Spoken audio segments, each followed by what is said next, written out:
खबर को YouTube पर देख रहे हैं तो चैनल को सब्सक्राइब कर बेल आइकन को जरूर दबाएं।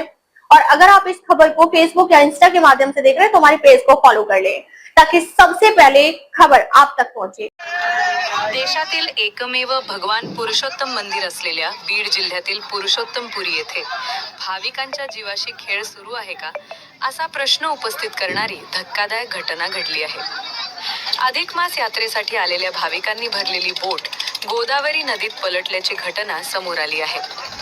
जवळपास 50 भाविकांना घेऊन जाणारी ही बोट क्षमतेपेक्षा जास्त प्रवासी बसवल्यामुळे पलटल्याचा आरोप बोटीत प्रवास करणाऱ्या भाविकांनी केला आहे। सुदैवाने मोठी जीवितहानी टळली असली तरी 10 ते 12 वर्षांचा एक मुलगा अद्याप बेपत्ता असल्याची माहिती मिळत आहे। बोटीतून प्रवास करणाऱ्या महिलांनी अक्षरशः पाण्याच्या तळाशी जाऊन परत आल्याचा थरारक अनुभव सांगितला असून त्यांच्या प्रतिक्रिया अंगावर काटा आणणाऱ्या आहेत। लाखो भाविक पुरुषोत्तमपुरी येथे दाखल होत आहेत। मात्र भाविकांची वाढती गर्दी पाहता बोट धारकांकडून नियमांना केराची टोपली दाखवत क्षमतेपेक्षा जास्त प्रवाशांची वाहतूक केली जात असल्याचा आरोप केला जात आहे।